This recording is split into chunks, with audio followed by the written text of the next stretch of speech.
Des informations qu'il convient de savoir sur l'affaire dite de Air Guinée. La dissolution en 2002 de la compagnie Air Guinée et la vente de ses actifs à El Hadj Mamadou Sylla. La décision de privatiser la compagnie avait été prise en Conseil des ministres le 8 mars 2002, sous la pression du FMI et de la Banque mondiale. En dépit du changement du statut juridique de la compagnie et de l'ouverture du capital social aux investisseurs privés, aucune offre d'achat d'actions ou de reprise de la nouvelle Air Guinée n'avait été enregistrée par l'État avant la dissolution de la compagnie. La décision de dissoudre la compagnie et de vendre ses actifs à El Hadj Mamadou Sylla a été prise par le président de la République d'alors, le général Lansana Conté, qui a pris un décret à cet effet. Les opérations de cession des actifs de l'ancienne Air Guinée à Air Guinée Express ont été exclusivement effectuées par le ministère de l'économie et des finances et ses services compétents, dont entre autres l'unité de privatisation comme le prescrit la loi L 2001-18 AN du 23 octobre 2001 portant sur la réforme des entreprises publiques et le désengagement de l'État. Aucun cadre du ministère des Transports, de la direction de l'aviation civile ou du cabinet du ministre n'a participé à la liquidation de la compagnie, à la détermination du prix des actifs cédés ou aux négociations avec le repreneur, comme il est loisible de le constater même dans le rapport d'audit transmis à la CRAIF. Du recouvrement et de l'utilisation du prix des actifs cédés, c'est un rôle dévolu exclusivement au ministre de l'économie et des finances qui est en charge du portefeuille de l'État, qui a la tutelle sur le trésor public et qui est l'ordonnateur principal du budget national. Ainsi, tous les paiements effectués par El Hadj Mamadou Sylla à l'étranger et en Guinée ont été effectués pour le compte du trésor public guinéen, conformément à la convention de cession des actifs de Air Guinée et aux instructions du ministre de l'économie et des finances. Il est donc incompréhensible qu'on veuille attribuer à M. Cellou Dalein Diallo, ministre des Transports de l'époque, la décision de privatiser Air Guinée et de vendre ses actifs, dont l'avion de commandement du PRG, à El Hadj Mamadou Sylla. Malheureusement, malgré les démentis répétés de ce dernier et les faits ci-dessus rappelés, on continue de soutenir cette contre-vérité. Tout comme la CRAIF soutient maintenant cette autre contre-vérité, qui consiste à affirmer que c'est le ministre des Transports qui a encaissé et même détourné les 5 millions de dollars représentant la valeur des actifs cédés ainsi que les revenus issus de la location des installations de l'ancienne compagnie nationale Air Guinée. Qui, quand et comment, a-t-on versé ce montant à M. Cellou Dalein Diallo?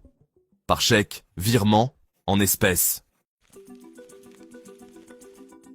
B. De l'audit mené en 2009 sur la vente des actifs de Air Guinée à El Hadj Mamadou Sylla. 1. Selon le procureur spécial de la CRAIF, c'est le rapport de l'audit réalisé en 2009, qui a été transmis en 2021 par le CNRD à la CRAIF, qui a servi de base à l'ouverture d'une information judiciaire contre 4 personnes, à savoir les anciens ministres des Finances et des Transports, le directeur de l'unité de privatisation et l'acheteur.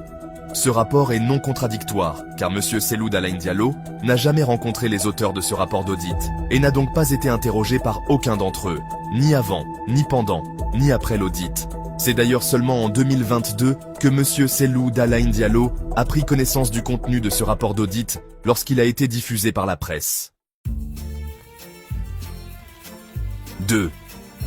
Pourquoi les auditeurs n'ont jamais cherché à obtenir la version de l'ancien ministre des Transports, en respect du principe du contradictoire, avant de lui attribuer dans leur rapport la paternité de la décision de privatiser la compagnie nationale, ignorant ainsi la décision du Conseil des ministres, la loi de 2001 sur la privatisation et le décret du PRG portant dissolution de Air Guinée? 3. Pourquoi la CRAIF accuse aujourd'hui Cellou Dalein Diallo de corruption, d'enrichissement illicite et de détournement des 5 millions de dollars, alors qu'aucun cadre de son ministère n'a été associé ni à la liquidation de la compagnie, ni à la fixation des prix des actifs vendus, ni aux négociations avec l'acheteur, et encore moins à l'encaissement ou à l'utilisation du produit de la vente. Cette accusation gratuite contre Cellou Dalein Diallo ne vient ni de l'acheteur des actifs, qui l'a démenti à plusieurs reprises, ni des autres acteurs de cette privatisation, ni du rapport d'audit. Elle n'est le fait que de la CRAIF, qui donne ainsi l'impression qu'elle est créée pour disqualifier des leaders politiques gênants. Pourquoi a-t-on exhumé ce dossier de privatisation de Erguinet, qui est vieux de 20 ans, pour l'envoyer à la CRIEF, et prendre en même temps une ordonnance supprimant la prescription pour les délits économiques? Même si des cadres du ministère de l'économie et des finances ou de l'unité de privatisation ont commis des infractions, celles-ci ne sauraient donner lieu, aujourd'hui, à une poursuite pénale en raison de la prescription. En effet, on ne peut pas les poursuivre 20 ans après, sauf à violer les dispositions de l'article 2 alinéa 1er et de l'article 3 alinéa 2 du Code de procédure pénale du 26 octobre 2016.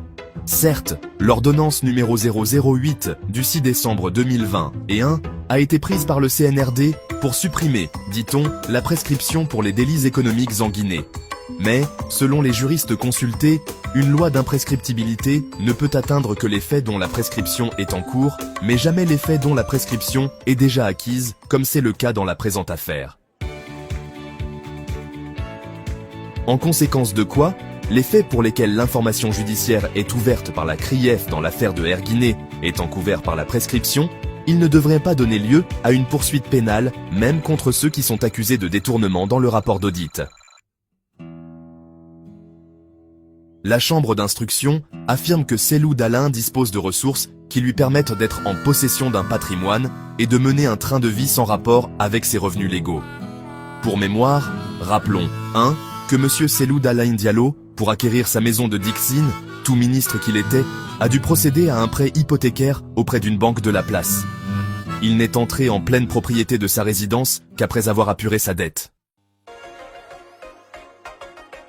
Mieux, les images de l'intérieur de cette maison ont tourné en boucle sur les réseaux sociaux et les médias. Chacun a pu se rendre compte de la sobriété de cette maison de 2 petites chambres, un petit bureau, une cuisine et un salon. 2.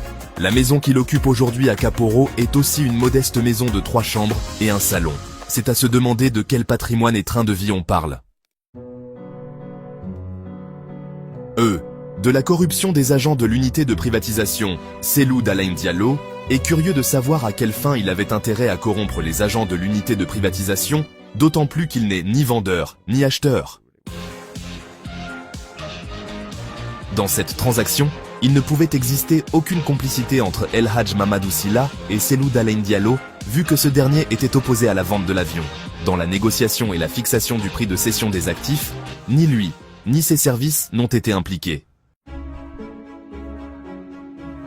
Au regard de tout ce qui précède, il n'y a aucun motif d'interpeller Cellou Dalein Diallo dans cette affaire, sauf celui non avoué de l'exclure de la prochaine élection présidentielle, en tentant de salir par tous les moyens son image et son casier judiciaire.